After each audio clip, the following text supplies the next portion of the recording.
جمله‌ای که بارها شنیده اما نادیده گرفته.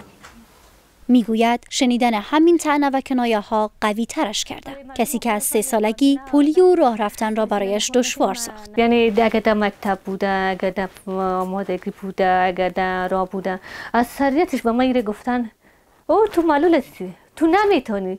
ولی من اونمور این عملا خیلی سرمساسی میاد. فقط 2 قطره تا داشتن افغانستانی آری از پولیو، آرزویی که برای برآورده شدنش نیم قرن در افغانستان تلاش شده، اما هنوز پولیو یا فلج اطفال دامنگیر این کشور است.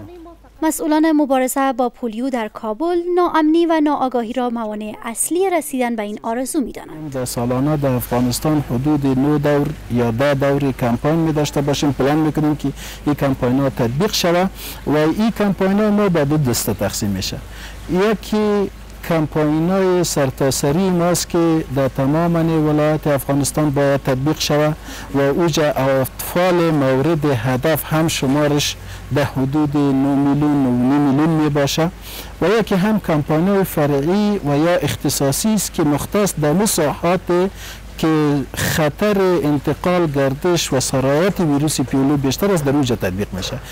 تلاش برای محو پولیو در افغانستان هزینه زیادی داشته. هر دوره کمپاین سراسری کم از کم 4.5 میلیون دلار هزینه دارد. مصرفی که در مناطق ناامن به 9 میلیون هم میرسد. سال‌هاست که نهادهای مختلف ملی و بین‌المللی روی تبلیغات و اطلاع رسانی واکسن پولیو کار می‌کنند. مثل این نقاشی. اما هنوز هم عده‌ای از مردم به دلایل باورهای سنتی از انجام واکسن پولیو برای کودکانشان سرباز می‌زنند.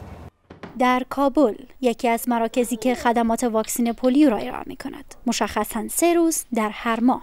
در کلینیک ما در 3 روز کمپاین واکسین بیشتر از 100 نفر مراجعه می‌کنند. اما باورهای سنتی گاهی برای کارکنان دست و پاگیر است. زیافی فامیلا از خوب رفتار میکنه که ما دروازه رو باز میکنه و که ما یک رویه خوب میکنه. زیافی فامیلا است میگه این واکسین از طرف خارجی است. شما که طفلای ما رو واکسین میکنین، طفلای ما رو شوخ میکنه، طفلای ما رو بی تربیت میکنه و رد میکنه و ما هم در پیش روش دادان خود میندازیم که اعتبار از اینا ثابت شود که یعنی دوا نقص نداره. اونا میگن که نقص داره، اولادای ما قط نمیکشه. و این در دین اسلام نیست. کدام اسلام از سابق کدام اسلام بوده، کدام حضرت‌ها یا پیغمبرها بوده گفته بر ما که واکسین میایید شما نو کشتین. در افغانستان منبر عالمان دین گوش شنوای زیادی دارد. یکی از راهکارهای ممکن برای تغییر اذهان مردم نسبت به واکسین آگاهی دهی از طریق علما و ملاهای مساجد است. اگر ما بگوییم که در شریعت ما واکسین نامده، کدام جای آمده که شما تابلت بخورین؟ مشخص خود ذکر نشده. کدام جای آمده که شما این شربت ها را بخورین؟ کدام جای آمده که به ما گفته شد که از پیچکاری ها استفاده کنین؟ خب مطلق ذکر شده که شما باید در مقابل امراض تداوی بکنین.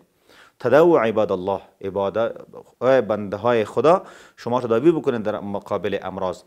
به می خاطر وقایه یگانه چیز ضد پولیو که جلوگیری از پولیو میکنه، جلوگیری از فلج میکنه، یگانه چیز امی واکسین است که در تمام جهان هم تثبیت شده، هم تشخیص شده و مثبت هم تمام شد. 8 سال پیش کم از کم 80 واقعه پولیو در افغانستان ثبت شد، اما حالا این رقم به 18 واقعه تقلیل یافته. با این حال در مقایسه با تلاش‌ها و مصارف در این بخش توقع می‌رفت واقعات پولیو در افغانستان به 0 برسد، انتظاری که ناامنی سخت‌ترش کرده است.